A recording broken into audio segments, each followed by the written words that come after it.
నిత్యంగా దేవా నీకు పదకొందనాలు స్తోత్రాలు చెల్లిస్తున్నాం తండ్రి.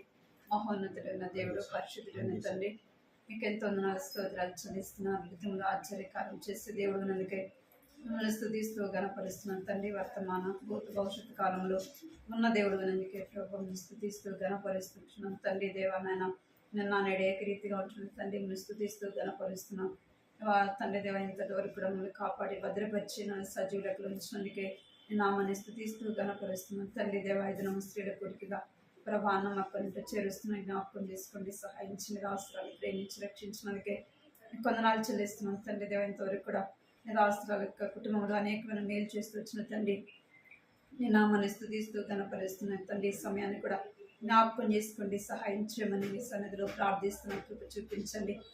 ఇంకా కూడా ప్రభావం బిడ్డ చదువుతూ వచ్చింది, ఏదైనా ఎగ్జామ్స్ కొరకు వెళ్తుంది, సహాయించండి. తన ఎగ్జామ్స్లో మీరు తోడుగునండి, కృప చూపించండి. రాకపోతే ప్రయాణంలో అన్నింటిలో కూడా సహాయించింది. రాసేటప్పుడు కూడా తను ఏదైతే చదువుతూ వచ్చిందో వాటన్నిటి కూడా జ్ఞాపశక్తి తెచ్చింది. చక్కగా రాసే విషయంలో కూడా మీ కృప చూపించండి.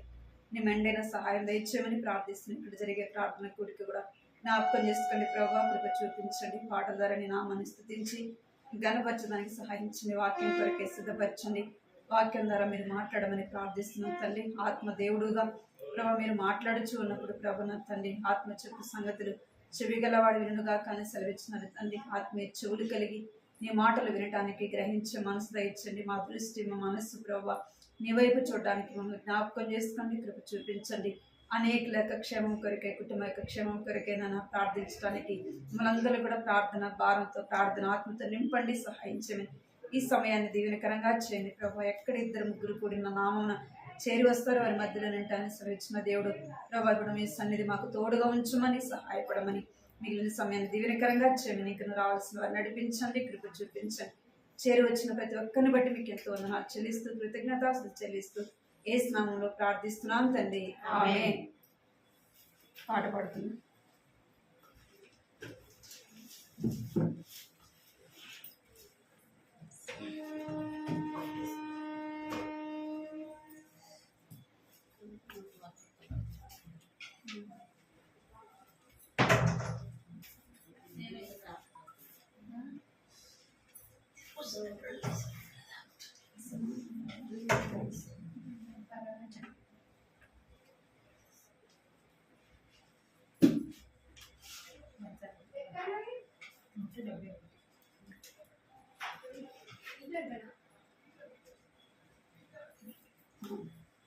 పాట సంఖ్య 171.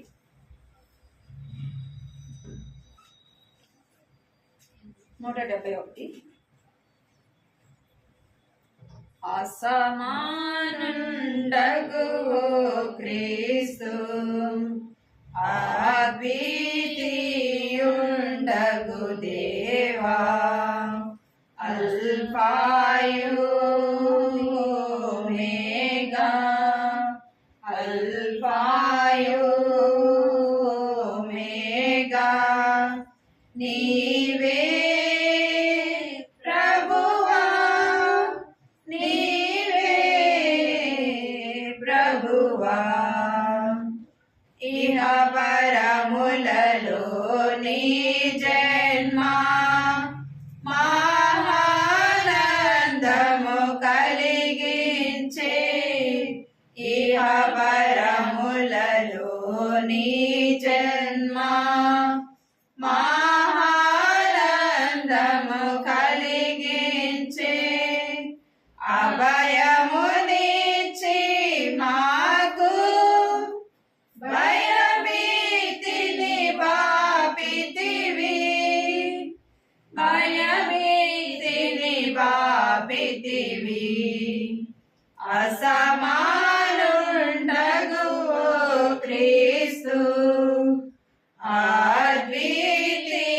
అద్వితీయుండగు దేవా, అల్ఫాయు ఓమేగా, అల్ఫాయు ఓమేగా నీవే ప్రభువా, నీవే ప్రభువా. నీ జీవిత వాకు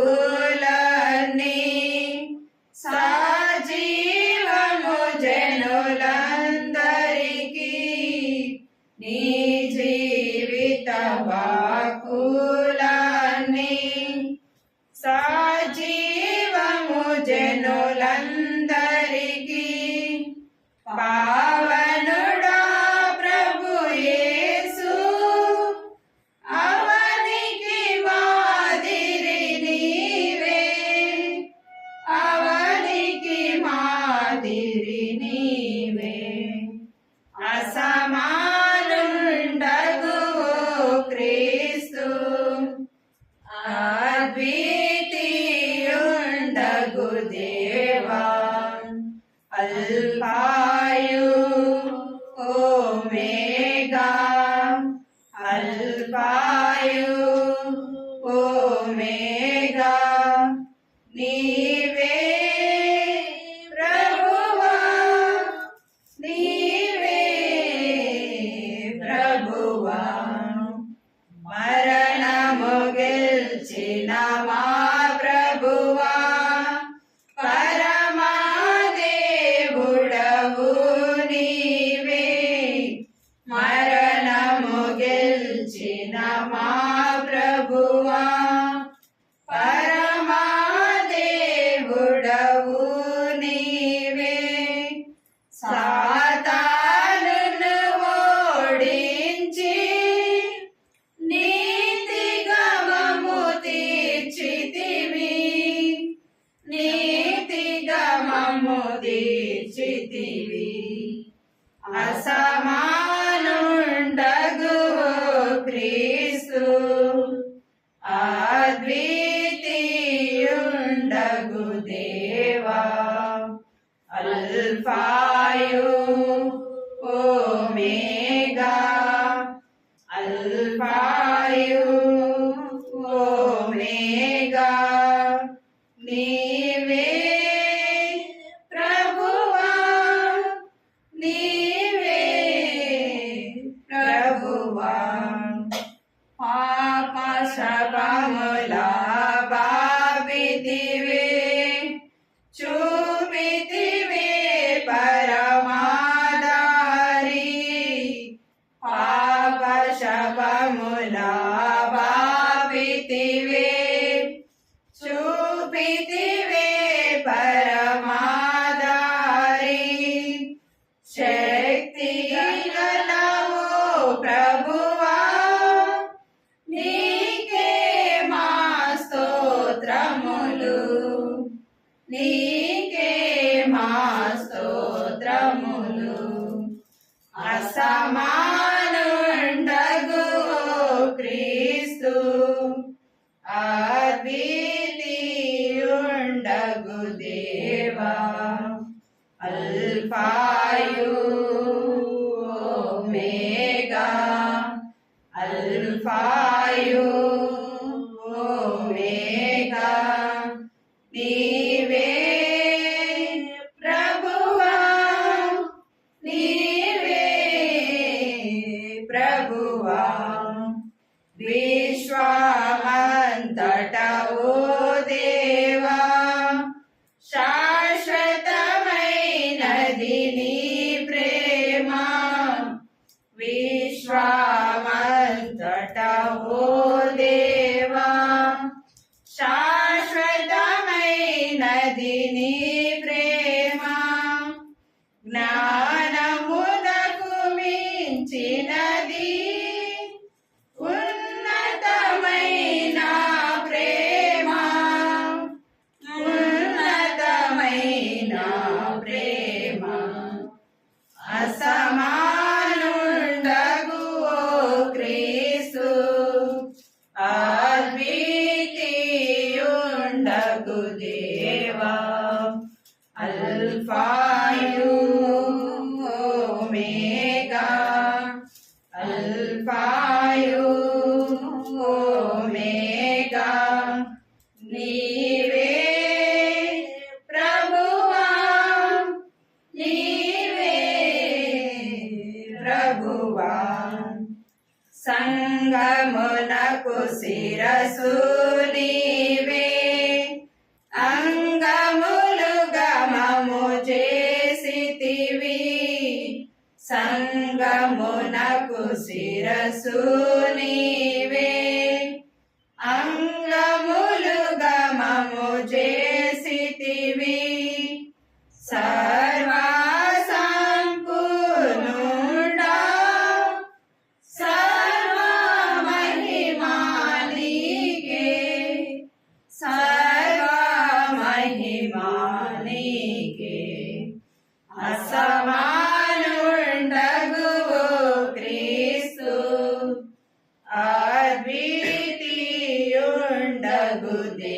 దేవా అల్ఫాయు ఓమేగా అల్ఫాయు ఓమేగా నీవే ప్రభువా నీవే ప్రభువా. పాట సంఖ్య 544. 544.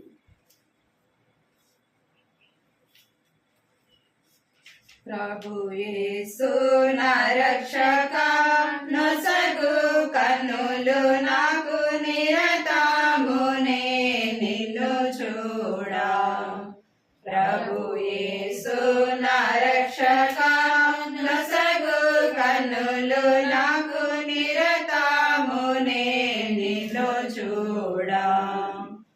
అల్ఫాయు నీవే ఓమేగాయు నీవే అల్ఫాయు నీవే ఓమేగాయు నీవే.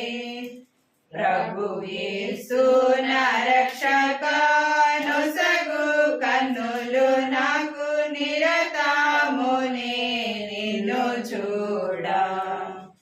ప్రియుడైన యోహాను పద్మాసులో ప్రియమైన యేసుని స్వరూపము.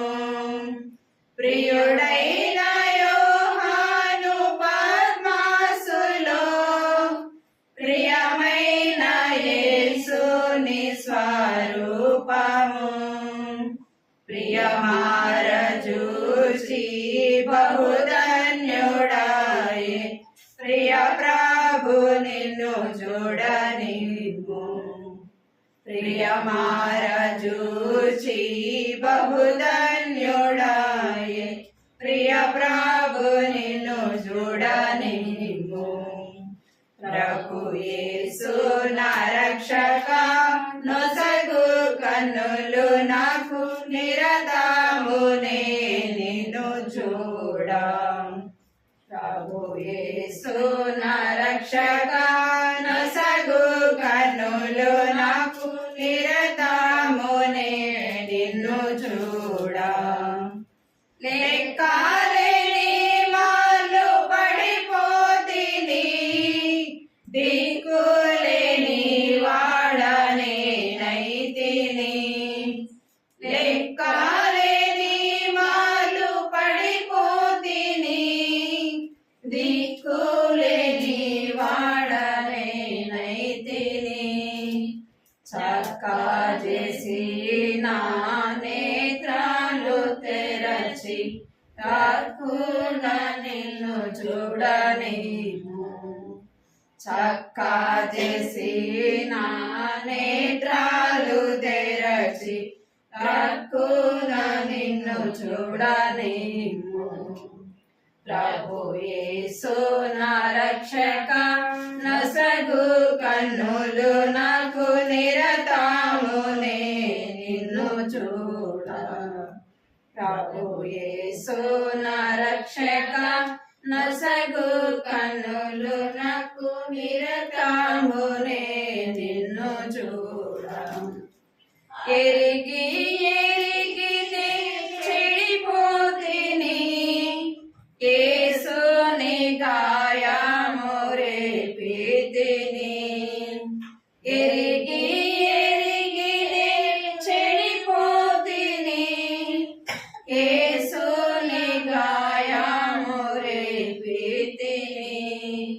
మోసపోతి నేను దృష్టి తొలగితి దాసుడ నన్ను చూడనిమ్ము. మోసపోతి నేను దృష్టి తొలగితి దాసుడ నన్ను చూడనిమ్ము.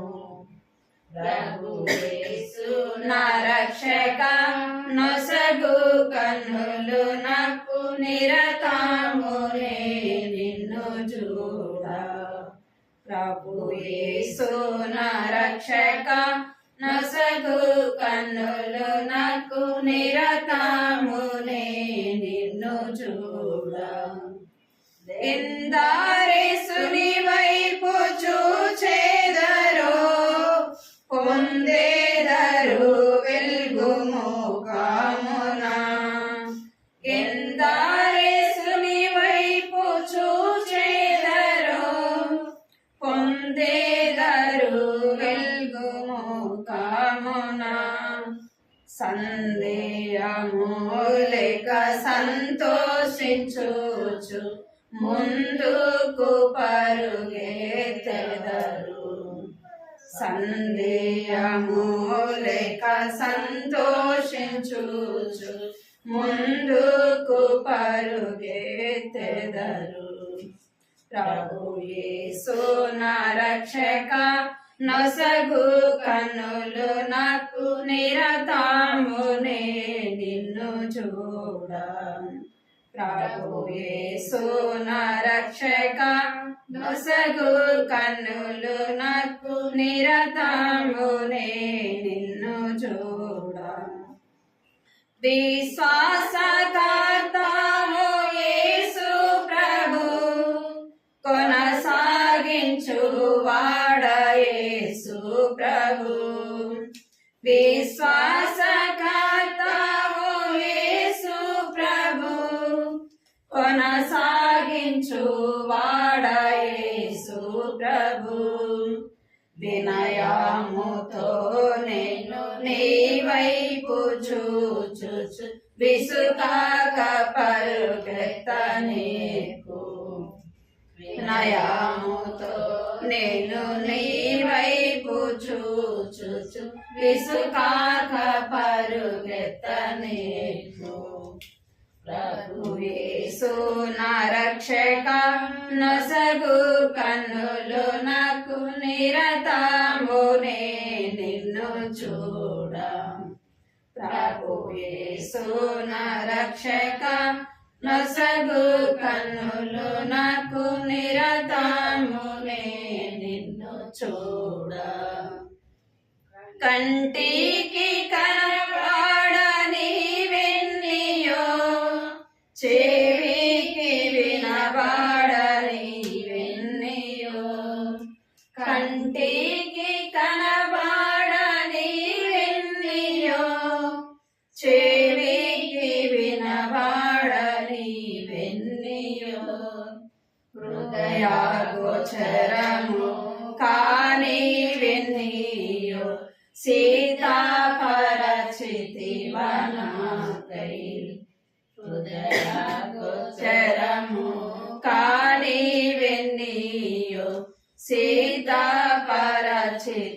సీతాపరచితివనాకై ప్రభు యేసు నా రక్షక నొసగు కన్నులు నాకు నిరతమునే నిన్ను చూడ ప్రభు యేసు నా రక్షక నొసగు కన్నులు నాకు నిరతమునే నిన్ను చూడ లోకభోగాలపై నా నేత్రాలు సోకకుండునట్లు కృప చూపుము లోకభోగాలపై నా నేత్రాలు సోకకుండునట్లు కృప చూపుము నీ మహిమ దివ్య స్వరూపమును నిండార నన్ను చూడనిమ్ము నీ మహిమ దివ్య స్వరూపమును నిండార నన్ను చూడనిమ్ము ప్రభు యేసు నా రక్షక నొసగు కన్నులు నాకు నిరతమునే నిన్ను చూడ ప్రభు యేసు నా రక్షక నొసగు కన్నులు నాకు నిరతమునే నిన్ను చూడ అల్ఫయు నీవే ఒమేగయు నీవే అల్ఫయు నీవే ఒమేగయు నీవే ప్రభు యేసు నా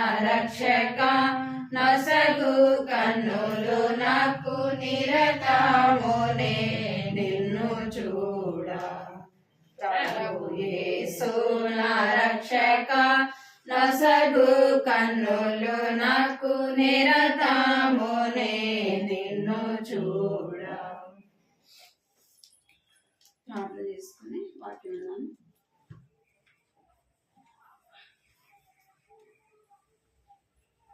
కృపా ప్రేమ గల తండ్రి, జీవం కలిగిన దేవ, మీకు ఎంతో వందనాలు స్తోత్రాలు చెల్లిస్తున్నాం. మరొకసారి దేవా నీ సన్నిధిలో చేరుస్తున్నాం. జ్ఞాపకం చేసుకోండి. పాటల ద్వారా ప్రభా నీ యొక్క ఘనమైన నామాన్ని స్తుతించి ఘనపరచడానికి ప్రభా అలుగులం బలహీనలము ఇంత మాత్రం కూడా ఎన్నికలైన దౌర్భాగ్యమైనప్పటికీ ప్రభా నా మటుకు నేను దౌర్భాగ్య స్థితిలో ఉన్నప్పుడు మీరు ప్రేమించినారు, జ్ఞాపకం చేసుకున్నారు.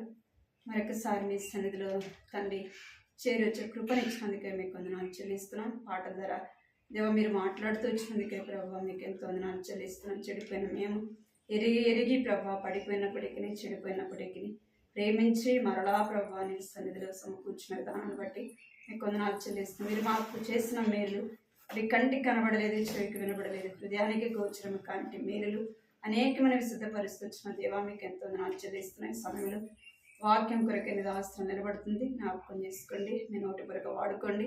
చేరి వచ్చిన మాకు ఆత్మీయంగా మేలు క్షేమం కలిగినట్టుగా కుటుంబానికి క్షేమం కలిగినట్టు ప్రభు నిదాస్త్రాన్ని బలపరచండి. ప్రార్థన కొరకే మా హృదయాన్ని సిద్ధపరచమని మీకు ఎంతో వందనాలు చెల్లిస్తూ కరెంట్ కూడా ప్రభు రావడానికి కృప చూపించండి, సహాయపడమని యేసు నామములో ప్రార్థిస్తున్నాను తండ్రి, ఆమేన్.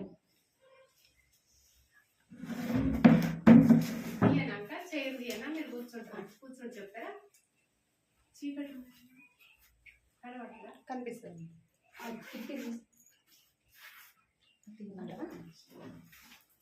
మిషన్ ఉన్నది, అవును కొంచెం దూరం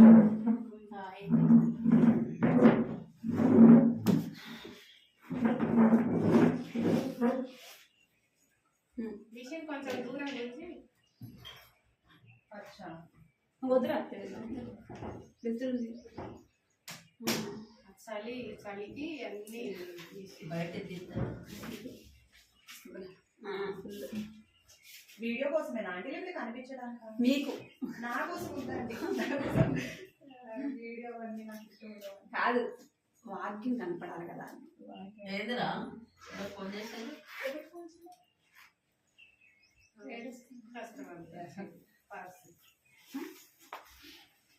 పాట పాడుతుంది కదా, పాట ఎందుకు తాగి పాట అర్థం చేసుకోవాలి.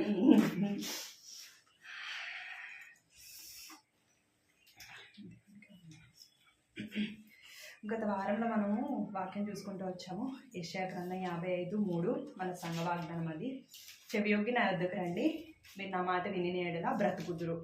ఆ మాట మీద మనం ధ్యానించుకుంటూ వచ్చాము. మన ప్రతి విషయంలో దేవుని కృతజ్ఞతాస్తుతులు చెల్లించినప్పుడు ఎల్లప్పుడూ ఆనందంగా ఉండటమే దేవుని చిత్తమని మనం తెలుసుకుంటూ వచ్చాము. 3 భక్తులను కూడా చూసుకున్నాము. మీరు ఎవరికైనా గుర్తున్నామా? యోబు, దావీదు, లేయా. ఈ విధంగా మరి ఎవరైనా చెప్తే నేను పెన్ ఇద్దామని పెన్స్ తీసుకొచ్చాను. అక్క ఒక పెన్ను. ఇంకా దావీదు, యోబు, లేయా. అయితే ఈ విధంగా ముగ్గురు ఏం చేశారంటే వారి యొక్క భిన్నమైన పరిస్థితులు ఎలా ఉన్నా కూడా దేవుణ్ణి స్తుతిస్తూ వారి జీవితాలు ఎన్నో ఆశీర్వాదాలను పొందుకుంటూ వచ్చారు. అయితే మనం కూడా వాక్యం విన్నప్పుడు ఎంతో గుర్చబడతాము, మన తప్పులు సరి చేసుకుంటాము. లేకపోతే ఈ రీతిగా కాదు, ఆ దైవభక్తులు ఏ విధంగా ఉన్నారో మనము ఆ రీతిగానే జీవించాలని ఎన్నో తీర్మానాలు ఇక్కడ కూర్చున్నప్పుడు తీసుకుంటాం మనం వాక్యం ద్వారా గుర్చబడి. కానీ ఏమవుతుంది అనంటే మనం బయటికి వెళ్ళిపోయి అనుదిన మన జీవితంలో మనం ఏం చేస్తామంటే మెల్లగా వాక్యం మనలో నుంచి వెళ్ళిపోతుంది. మనం తీసుకున్న తీర్మానాలు కూడా మర్చిపోతూ ఉంటాము, మెల్లగా లోకంలో కలిసిపోతాం అన్నమాట. అయితే ఆ రీతిగా మనం ఉండకుండా ఒక ప్రత్యేకమైన జీవితము మనం కలిగి ఉండాలంటే మనకి ప్రార్థన ఎంతో అవసరమైనదిగా ఉంది. ఆ ప్రార్థనే మనకి ఉంటే మనం తీసుకున్న తీర్మానంలో స్థిరంగా నిలబడతాము. మనం నిలబడలేము, మన ఆత్మ సిద్ధమే కానీ శరీరము బలహీనము. అందుకే ఆ శరీరం బలపడాలన్నా, శక్తి కలిగి ఉండాలన్నా, వచ్చే శ్రమలు కానీ లేకపోతే ఏదైనా మనం దాన్ని తట్టుకోవాలి అని అంటే మనకి ప్రార్థన ఎంతో అవసరమైందనమాట. ఇవాళ వాక్యం కూడా అదే వచ్చింది. ప్రభువు ఏం చెప్పాలంటే ఆ వాక్యం ద్వారా దేవుడు నాతో మాట్లాడారు.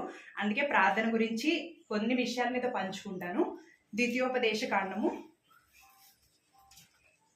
మీలో ఎవరికైనా ఇవాళ క్యాలెండర్ వాక్యం తెలుసా అమ్మా? చదివారా? రిఫరెన్స్ చెప్పాలి.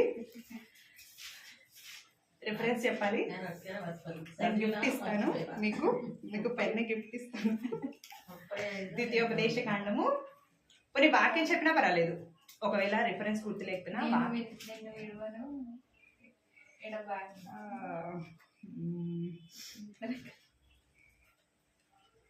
సరే.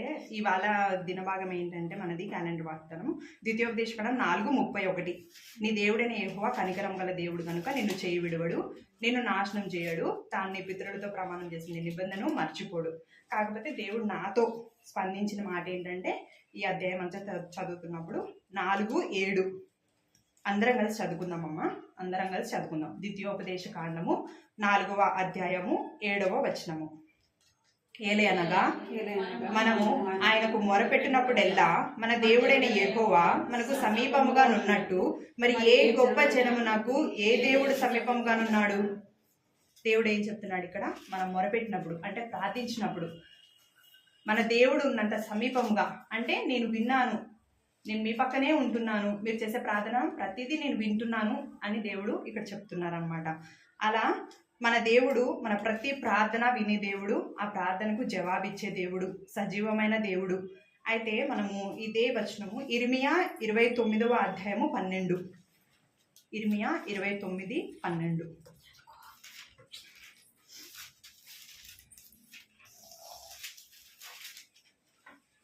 ఇది కూడా అందరం కలిసి చదువుకుందామమ్మా. ఇర్మియా 29వ అధ్యాయము 12వ వచనము.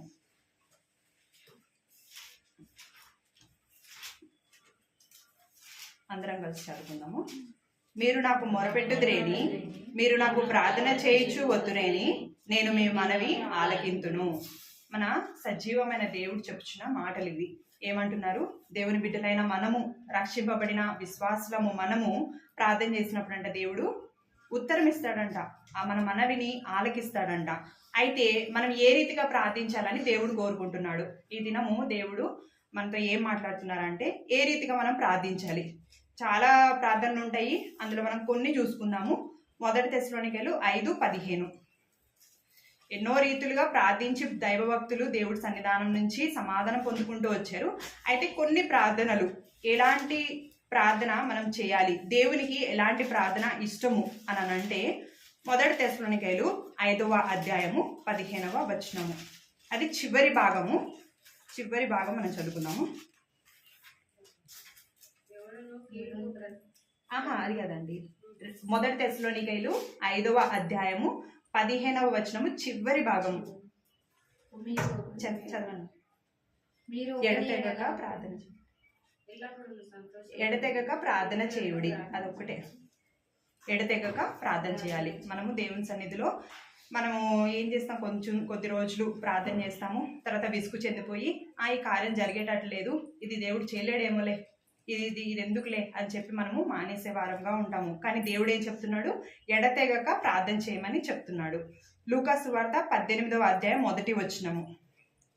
లూకా సువార్త 18:1. మొట్టమొదటిగా ఎడతెగక మనం ప్రార్థన చేయాలి. రెండవదిగా నిత్యం ప్రార్థన చేయాలి. చాలా ప్రార్థన చేయడం అంటే మనము ఫస్ట్ ఎడతెగక ప్రార్థన చేయాలి, రెండోదిగా విసుగక ప్రార్థన చేయాలి. మళ్ళీ రోమా 12:12. రోమా 12:12. ఇది జస్ట్ చూపిస్తున్నాను అంటే ప్రార్థన యందు పట్టుదల కలిగి చాలక్క, పట్టుదల. మనము మూడవదిగా పట్టుదల కలిగి ప్రార్థన చేయాలి దేవుని సన్నిధిలో.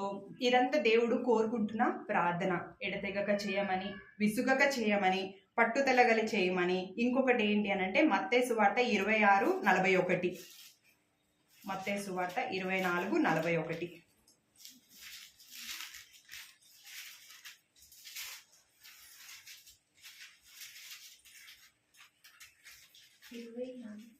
ఇరవై 26:41.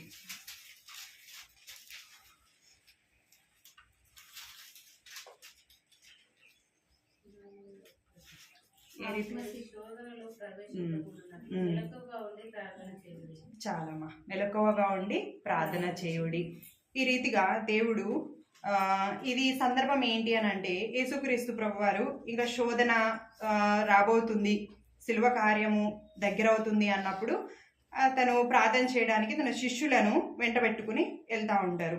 వెళ్ళినప్పుడు ఆయన ఏం చెప్తారు, నా కోసం మీరు ప్రార్థన చేయండి, నేను అక్కడికి వెళ్ళి తండ్రితో నేను మాట్లాడతాను, మీరు నా కోసం ఇక్కడ నుండి ప్రార్థన చేయండి అన్నప్పుడు శిష్యులు ఏం చేస్తూ ఉంటారు, వారి యొక్క అలసట చేత, నిద్రాభారం చేత ప్రార్థన చేయలేక నిద్రపోతూ ఉంటారు. దేవుడు 2-3 సార్లు వస్తారు, వచ్చి మీరు ఒక్క గడి అయినా నా కోసం ప్రార్థించలేరా అని చెప్పి దేవుడు కోరుతూ ఉంటారు. మెలకువగా ఉండండి, మెలకువగా ఉండి ప్రార్థించండి అని చెప్పి. మొట్టమొదటిగా ఎడతెగక ప్రార్థించాలి, విసుగక ప్రార్థించాలి, ఇంకొకటి మెలకువ కలిగి పట్టుదల కలిగి ప్రార్థించాలి, మెలకువగా ఉండి ప్రార్థించాలి. ఇంకోటి అపోస్తుల కార్యం 12:5. అపోస్తుల కార్యములు 12:5.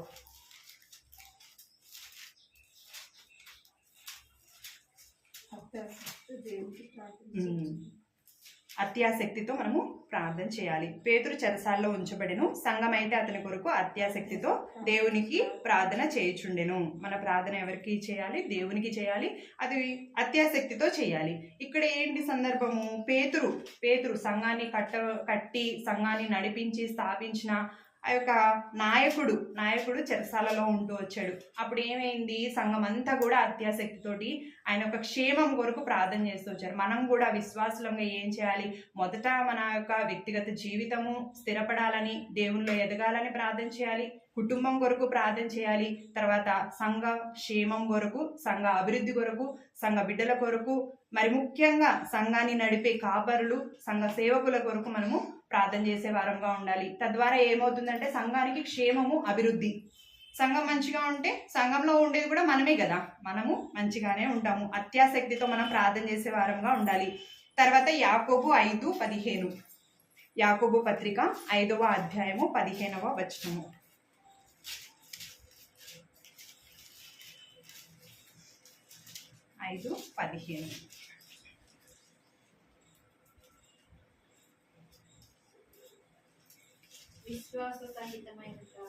విశ్వాస సహితమైన ప్రార్థన స్వస్థపరచాలక్క. అయితే మనము ఇది ఎన్నోదమ్మా? ఆరవది విశ్వాస సహితమైన ప్రార్థన. చివరిగా నాకు దేవుడు ఇంకా చాలా ఉన్నాయి, బలమైన ప్రార్థన, తర్వాత శక్తివంతమైన ప్రార్థన, ఇలా చాలా ఉన్నాయి. కానీ దేవుడు నాకు ఒక ఏడు నాకు చూపించారు, అవి మీకు చెప్తున్నాను. ఇది 6వది. 7వది ఏంటి అని అంటే మార్కు సువార్త 9వ అధ్యాయము 29. మార్కు సువార్త 9:29.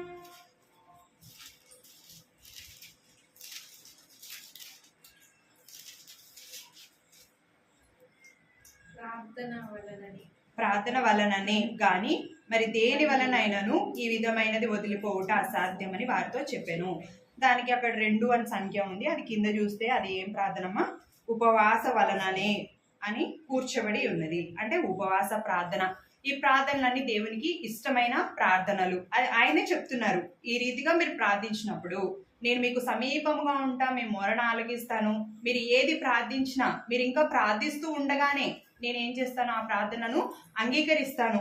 మనం ఏం చేయాలి? విశ్వాసం అని అంటే కొంచెం విశ్వాసం ఉంటే చాలు, ఆవగింజంత విశ్వాసం ఉంటే చాలు, కొండ ఎత్తి లోయల పడమంటే పడుతుంది అని అంటారు కదా. అంటే అది చిన్నదా పెద్దదా అని కాదు, కానీ దాని యొక్క పరిపూర్ణత. ఆవగింజ చాలా రౌండ్గా ఉంటుంది, దానికి నొక్కులు ఉండవు. ఇప్పుడంటే హైబ్రిడ్ గింజలు అవన్నీ నొక్కులే వస్తాయి, కానీ మనం జనరల్గా చూసుకుంటే ఆవగింజ చాలా పరిపూర్ణమైన రౌండ్గా ఉంటుంది. ఇలా వేస్తే దొల్లుకుంటూ వెళ్ళిపోతుంది, అంటే సంపూర్ణం అన్నమాట. మన విశ్వాసం కూడా పరిపూర్ణంగా ఉన్నప్పుడు, మన నమ్మకం కానీ విశ్వాసం కానీ ఈ రీతిగా ఎడతెగక దేవుని సన్నిధిలో విసుగక పట్టుదలతో మనం ప్రార్థించినప్పుడు దేవుడు తప్పక అటువంటి ప్రార్థనను అంగీకరిస్తారు. అలా అంగీకరించి అద్భుత కార్యములు చేసిన మరి దైవజనులు ఎంతో మంది ఉంటున్నారు. మనం ఈ దినం ఒక్కరి గురించి మనం తెలుసుకుందాము. రెండవ రాజులు గ్రంథము 4వ అధ్యాయము 31వ వచనము.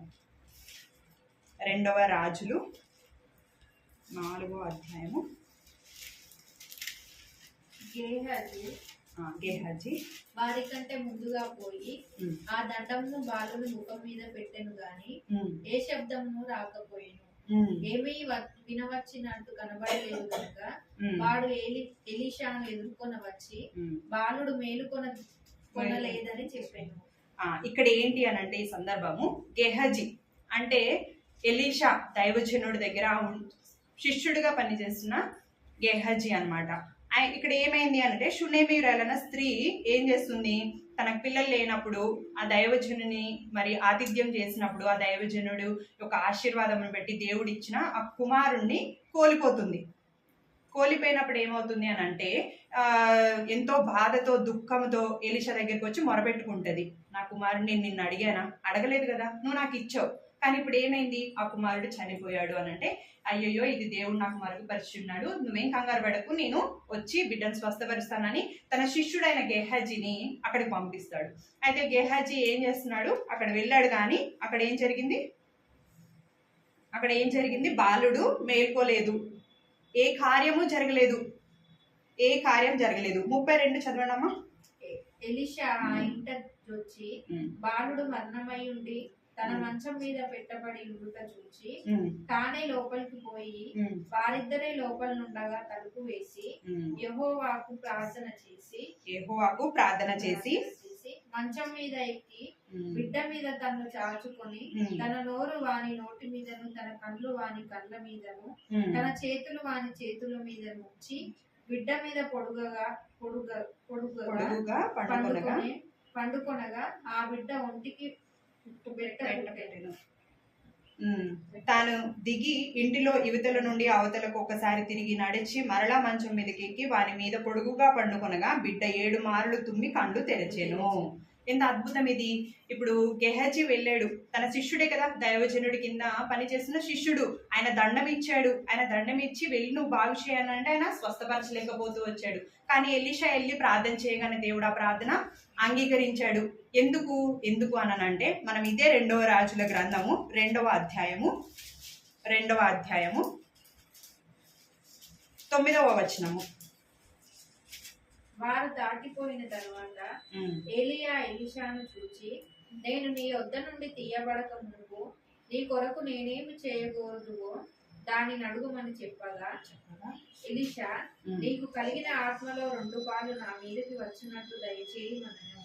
నీకు కలిగిన ఆత్మలో 2 పాలు నా మీదకి వచ్చినట్లు దయచేయమనను. అంటే ఇక్కడ ఆయనకి ఏముంది, అత్యాసక్తి అంటే తన దైవజనుడు ఎలీషా, దైవజనుడు ఎవరు, ఏలియా కింద శిష్యుడుగా ఎలీషా ఉంటూ వస్తున్నాడు. తన యొక్క హృదయంలో ఏముంది, నా దైవజనుడు దేవుణ్ణి నమ్ముకుని ఇన్ని గొప్ప కార్యాలు చేస్తున్నాడే, ఆ ఆత్మ నాకు కూడా కావాలి అని చెప్పి అత్యాసక్తితో ఇక్కడ ఏమవుతుంది అనంటే ఏలియా చనిపోయే ముందు, ఆరోహణం అయ్యే ముందు ఏమవుతుంది అనంటే నువ్వు బేతేలుకు వెళ్ళు అని దేవుడు చెప్తాడు. బేతేలుకు వెళ్తాడు. అయితే ఎలీషా కూడా వెనకాలే వస్తా ఉంటుంటే అప్పుడు ఏలియా ఏమంటాడు, నువ్వు ఇక్కడే ఆగిపో, నన్ను దేవుడు ఇంకొక చోటకి వెళ్ళమంటున్నారు అంటే లేదు నేను నీతో కూడా వస్తాను అని చెప్పి ఏం చేశాడు, ఎడతెగక లేకపోతే విసుగక ఏమంటాడు, రెండోసారి ఎరుకోకి వెళ్తారు. ఎరుకోకి వెళ్ళిన తర్వాత అక్కడ కూడా ఇక్కడ దేవుడు నన్ను ఇంకో చోటుకి వెళ్ళమంటాడు, ఇక్కడ ఆగిపోనంటే లేదు నేను నీతోనే వస్తాను అంటే ఏంటి, తనకి ఏం కావాలి, దేవుని యొక్క ఆత్మ కావాలి. ఆ దైవజనుడు తను చూస్తున్న ఆ యొక్క దైవజనుని యొక్క శక్తి, ఆ శక్తి తను కూడా పొందుకోవాలని చెప్పి ఆశతోటి ఎడతెగక విసుగక మళ్ళీ ఎరుకోకి నడుచుకుంటూ వెళ్తారు. అక్కడి నుంచి యోర్దానికి నడుచుకుంటూ వెళ్తారు. అలా ముమ్మార్లు నువ్వు వెళ్ళిపో అన్నా కూడా ఎలీషా ఏం చేశాడంటే తన దైవజనుని విడిచిపెట్టకుండా ముందుకు వెళ్ళి విశ్వాసముతో, ఎందుకు ఆయన విశ్వాసంతో ఆయన వెంబడిస్తూ వచ్చాడు. మనం ఉపవాస ప్రార్థన అంటే ఏదో అన్నం తినకుండా కడుపు మార్చుకుని ప్రార్థన చేస్తే ఉపవాస ప్రార్థన కాదది. మనం యెషయా గ్రంథం 58వ అధ్యాయంలో చదువుకుంటాము దేవునికి ఇష్టమైన ఉపవాసం ఏది అని. దుర్మార్గులు కట్టిన కట్లను విప్పటము, లేదంటే దేవునికి ఇష్టమైన ఉపవాసం ఏంటి అని అక్కడ ఉంటుంది. అయితే మనం కూడా ఏం చేయాలి అని అంటే దేవునితో సహవాసమే ఉపవాసం. మనము ఆటోమేటిక్గా దేవుని సన్నిధిలో కూర్చుని మాట్లాడుతూ ఉన్నప్పుడు గంటలు అవుతున్నా కూడా మనకి ఆకలి వేయదు, దాహం వేయదు, అలా మాట్లాడుతూనే ఉంటాం. ఆయన సహవాసంలో ఉండటమే ఉపవాసము. అయితే ఈ ఎలీషా కూడా ఏమో ఎప్పుడు బయలుదేరారో వాళ్ళు తెలీదు, ఏ ఉదయకాలం బయలుదేరాడు, ఎప్పుడు బయలుదేరారో, కానీ వాళ్ళు యోర్దాన్ నుంచి బేతేలు నుంచి ఎరుకో నుంచి యోర్దానికి నడుచుకుంటూ వెళ్తున్నారు. నువ్వు వెనుదిరిగి వెళ్ళిపోమన్నా కూడా ఎలీషా వెళ్ళిపోలేదు. అత్యాసక్తితోటి తన గురువుకు కలిగి ఉన్న ఆత్మ తను కూడా పొందుకోవాలని, నీకేం కావాలో అడుగు అని అంటే అప్పుడు ఎలీషా ఏమంటున్నాడు, నీకు కలిగిన ఆత్మలో 2 పాలు నా మీదకి వచ్చినట్లు దయచేయమని ఏలియాను ఎలీషా కోరుకుంటూ వచ్చాడనమాట.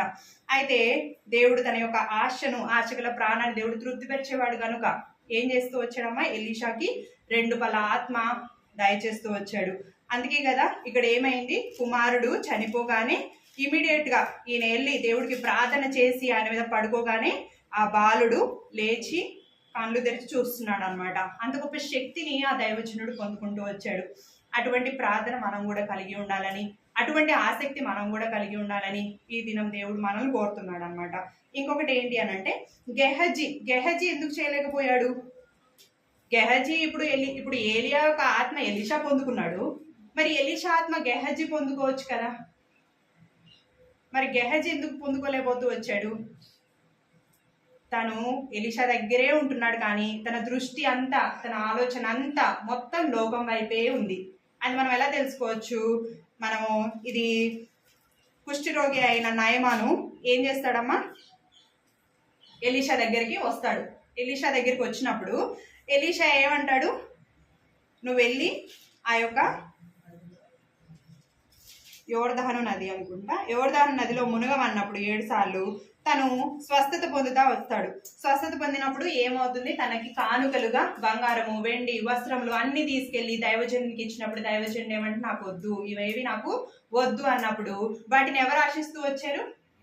గెహజీ ఆశిస్తూ వచ్చారు. అంటే తన దృష్టి అంతా అయ్యో దైవజనుడు చేసిన గొప్ప కార్యంను చూసి ఇలాంటి శక్తి లేకపోతే ఇలాంటి ప్రభావము, ఇలాంటి ఆత్మ నాకు కావాలని కోరుకోలేదు, కానీ ఆ లోకంలో ఆ యొక్క నయమానిచ్చే బంగారము, వెండి, వస్త్రములు కోరుకుంటూ ఏం చేశాడమ్మా, వెళ్ళి నాకు కావాలి, ఇవి దైవజనుడు అడుగుతున్నాడు అని చెప్పి అబద్ధం చెప్పి మరి వాటిని ఆశిస్తూ వచ్చాడు.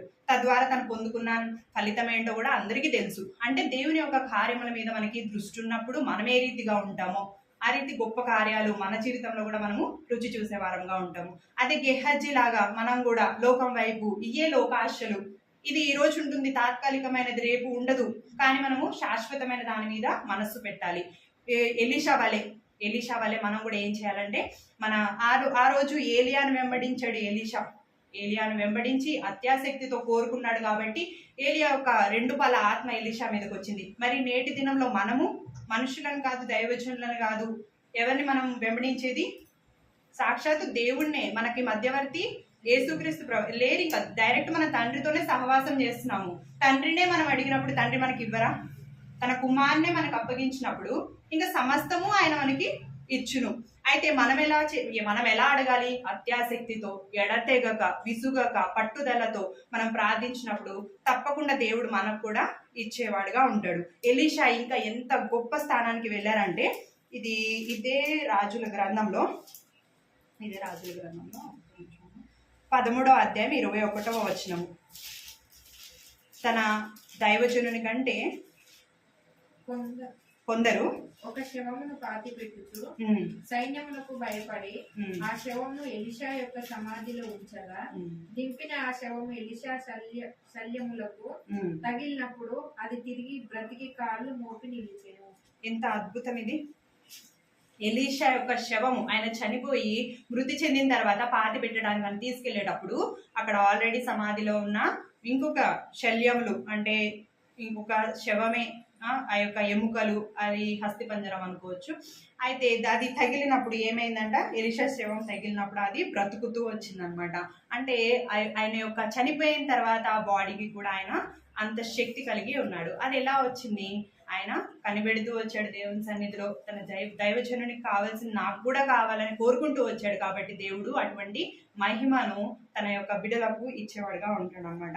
అయితే ఇదే రీతిగా మనము యోహాను సువార్త 11:41, యోహాను సువార్త 11వ అధ్యాయము 41వ వచనము. అంతటా వారు రాయి తీసివేసిరి, అంతటా వారు ఆ రాయి తీసివేసిరి. యేసు కన్నులు పైకెత్తి తండ్రి నీవు నా మనవి వినినందున నీకు కృతజ్ఞతాస్తుతులు చెల్లించుచున్నాను. నీవు ఎల్లప్పుడూ నా మనవి వినుచున్నావని నేను ఎరుగుదును గాని నీవు నన్ను పంపితివని చుట్టూ నిలిచి ఉన్న ఈ జనసమూహము నమ్మునట్లు వారి నిమిత్తమై ఈ మాట చెప్తేనను. ఆయన ఇలా అలాగూ చెప్పి లాజరు బయటికి రమ్మని బిగ్గరగా చెప్పగా చనిపోయిన వాడు కాళ్ళు చేతులు ప్రేత వస్త్రములతో కట్టబడిన వాడే వెలుపలికి వచ్చెను. ఇక్కడ ఎవరమ్మా? యేసుక్రీస్తు ప్రభువారు. ఆనాడు ఏలియాను ఏ రీతిగా అయితే ఎలీషా అడుగుతూ వచ్చాడో అలానే ఇక్కడ కూడా యేసుక్రీస్తు ప్రభువారు తండ్రిని కోరిన వారుగా ఉంటున్నారు. మీ నామములో ఈ ఆశ్చర్య కార్యము జరిగించుము తండ్రి అని చెప్పి యేసుక్రీస్తు ప్రభువారు ఏది చేసినా 5 రొట్టెలను 2 చేపలుగా చేయాలనుకున్నా లేకపోతే ఏ పని తలపెట్టాలన్నా కూడా మొదటిగా తండ్రికి ప్రార్థన చేసే ఒక గుణము, అంటే తండ్రిని ఆశ్రయించే గుణం అన్నమాట. వెంటనే ఏమైంది? లాజరు చనిపోతూ వచ్చాడు. ఆయన ప్రార్థన చేసి నువ్వు నా ప్రార్థన విన్నావని కృతజ్ఞతాస్తుతులు చెల్లించున్నాను. మనం కూడా అంతే విశ్వాసంతో. విశ్వాసం అంటే ఏంటి? మనకు కనిపించేది లేకపోతే జరుగుతుందని ఆల్రెడీ తెలిసి మనం ప్రార్థించడం కాదు. విశ్వాసం అంటే ఏంటమ్మా? హెబ్రీ 11:1 ఉంటది. విశ్వాసం అంటే అది అదృశ్యమైన వాటిని మనం నమ్మటమే. మనకు కనిపించదు, అది జరుగుతుందన్న నమ్మకం కూడా మనకు ఉండదు, కానీ దాన్ని నమ్మటమే విశ్వాసము. అలాంటి విశ్వాసం మనం కూడా కలిగి ఉన్నప్పుడు మనం కూడా ఇటువంటి గొప్ప కార్యాలు చేస్తామని మన దేవుడు కూడా ఈ సువార్తల్లో చెప్తారు కదా, సంఘం అంతా ఏకీభవించి ప్రార్థన చేసినప్పుడు మీరు పరలోకంలో ఏది విప్పుతారో భూలోకంలో కూడా అదే విప్పుతారు, భూమి మీద దేన్ని బంధిస్తారో పరలోకంలో కూడా అదే బంధిస్తారని చెప్పి మన దేవుడు చెప్తూ వస్తున్నారు. అయితే మన ప్రార్థన కూడా అలానే ఉండాలని, ఎలా అయితే ఎలీషా తన యొక్క దైవజనుడైన ఏలియా యొక్క ఆత్మ కావాలని కోరుకుని ఆ రీతిగా తన జీవితంలో ఎన్నో అద్భుత కార్యాలు, తన గురువు కంటే ఎన్నో అద్భుత కార్యాలు తన జీవితంలో తను చేస్తూ వచ్చిన వాడుగా ఉన్నాడు. అలానే యేసుక్రీస్తు ప్రభువారు కూడా తండ్రిని మొరపెట్టి తండ్రి యొక్క నామంలో ఏ విధంగా అయితే ఎన్నో అద్భుత కార్యాలు ఆశ్చర్యకార్యాలు చేస్తున్నారో మనం కూడా ఈనాడు ఆ యొక్క తండ్రిని ఆశ్రయించి ఆయన నామంలో మనం ప్రార్థన చేసి ఆయన ఏ రీతిగా ప్రార్థన చేయాలని కోరుకుంటున్నారో ఆ రీతిగా మనం ప్రార్థన చేసినప్పుడు మన జీవితంలో కూడా ఎన్నో అద్భుత కార్యాలు మనం చూస్తాము. ఈ అంశాలు గుర్తుపెట్టి మనం ప్రార్థన ప్రార్థన చేస్తున్నాను. ప్రార్థన చేస్తున్నాను.